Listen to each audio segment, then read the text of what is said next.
Thank you and much welcome. My name is Stefan Lundström. I'm the CEO of the company that has built this, and we are owned by the municipality of Laholm. We are here now at our Glenninge Hall, and it has been a fantastic project. And it's almost too good, because the calculation is that when we have the fully load in this facility, we have to start cooling it at 5 degrees outside. So that is how well the insulation works. So this is a fantastic building, and even more fantastic is the school, which you're going to see a bit later. And I'd like to speak shortly about Simone. You all know Simone. And we have Viktoria. Where are you? You're going to speak later. Wave. Anderson. We have Lars Harrison here raising his hand. And we have Frank and Roland, which are my people. And then we have the entrepreneur MBB Syd here. Those are the fantastic people that have made this possible. And I'm merely the spark plug in this setting. So you have done a fantastic job. And we hope that this will be the best building in Sweden. I have worked almost a year to make it possible for us to get that award, actually. So the best building in Sweden 2019, I hope that. We have spread the word, and we had this Chinese delegation here for almost a year ago, and they were on a round the world trip, sorry, not by train, but by plane, and there were 17 Chinese men that was going here around the world and looking for the best project, and they wanted to build schools like this, which has the perfect indoor climate regardless of the outdoor climate. So that was a fantastic story. Some facts. We have built this about 10% below benchmark. And we have the building cost per student is about 8% below benchmark. And we have, of course, then a somewhat larger area in the school per student then. And we saw this at an early stage, and we thought this must be taken in consideration, that sooner or later they will fill this school up with more students than it was ordered to. So now we have the ventilation and safety measures and fire and so on. So we can have this school put in a lot more students, actually.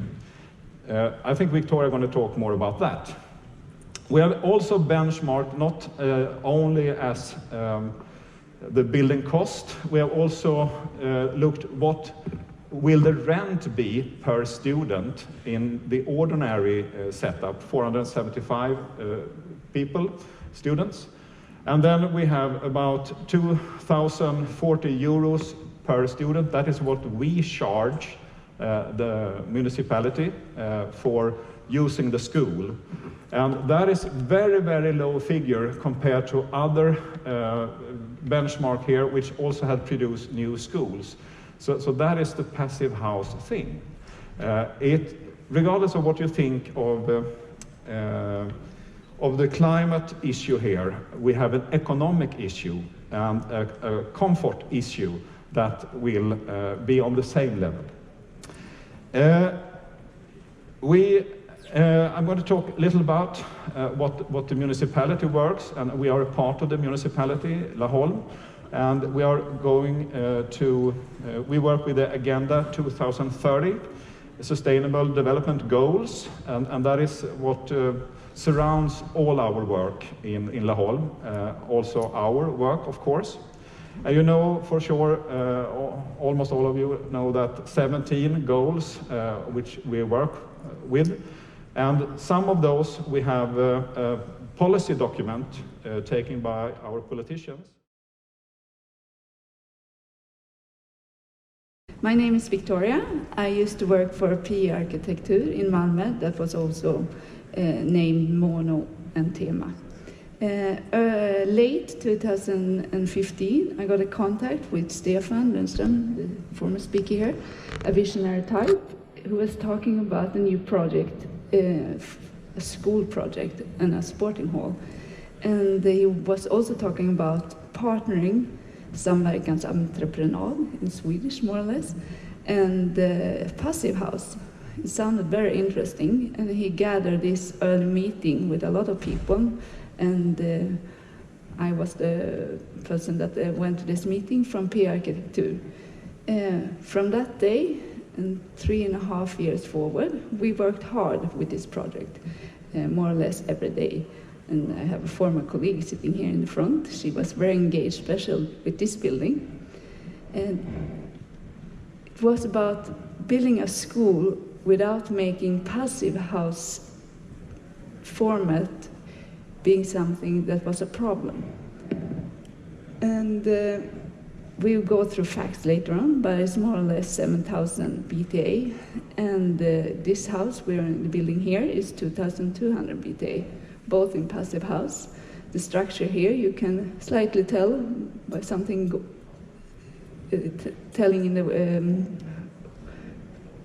wood ceiling, wood wall. It's a steel construction, and when it comes to the school, it's concrete construction. Here's the place. We are here now. This is the school. Here's this special road, the heavy traffic road, where we have. Here's the mark, the land. We were allowed to put the house only here when it comes to the school, and when it comes to the sporting hall, we are just inside the allowance for the lines to where to put the sporting hall. But the contact, we wanted to place them, so they were facing each other, so there was a nice context between them, and we also wanted to place the school with some kind of view towards the nice lake here, and all the nature around that would soon slowly grow up again, and also be a nice comfort space between them.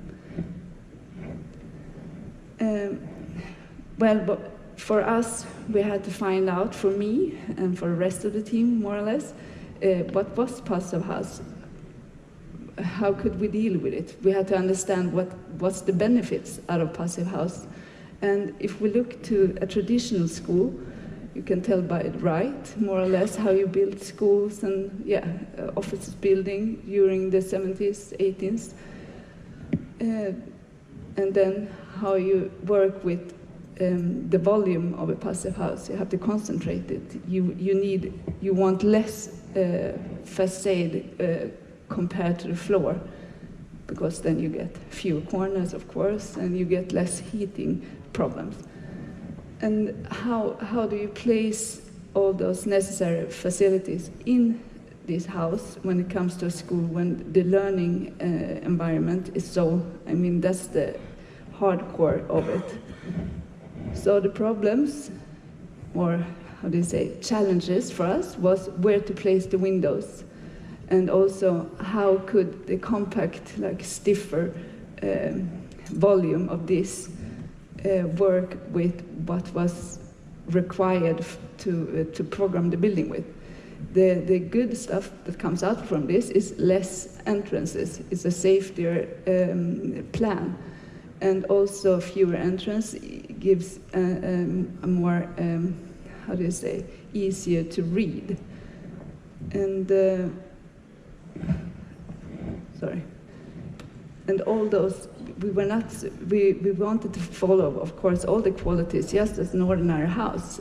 The children, the students in center, and the demands, what was asked for in the school, and the analysis of the ground, what was possible for us, and how could we place the school, and also the height of the building. We had this, it was not allowed to go over 10 meters, so that's why it's a flat roof, for example, And we really wanted the lower parts of the buildings to be green roofs, because otherwise it would be not too nice to look at, to use the windows for the kids and the students in indoor climate.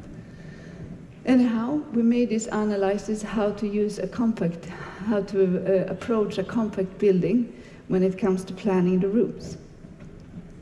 So we have studios, 5 studios. Every studio is 4 big classrooms. Yeah, it's an honor for me. Passivhus, what I have said in my presentation already, it's about real building, real construction. It's about, we are in a Passivhus right now. It's not a theory. It has been done here, and it's possible to do so. It's also important to have an independent look over what has been done, which is why we offer badge certification. And the certification process, which is all people involved here know that, it's a very strict one. It's not always easy, we know that, but it's important to do so in order to get a really good quality at the very end. So, and there are lots of people here involved in such a process.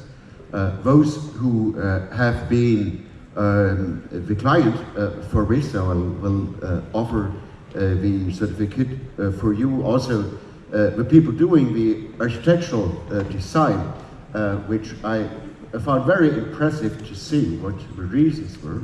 Just one remark, at the end the client should allow for some natural light also in the hall. It's about psychology also. So, but the people engaged in keeping the quality high, yeah,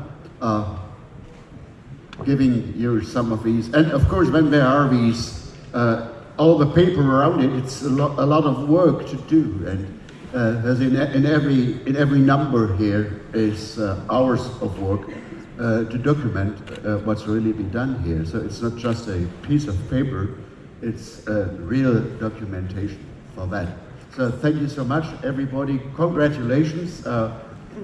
I think we will have the possibility to visit the school right now. And I'm really curious now what I have heard from the architect. There's a lot of thoughts behind that. And when you see at the end, yeah, it's interesting to see that everything is at its place, because there has been lots of thoughts how to do it in a proper way. Thank you so much, and congratulations, everybody.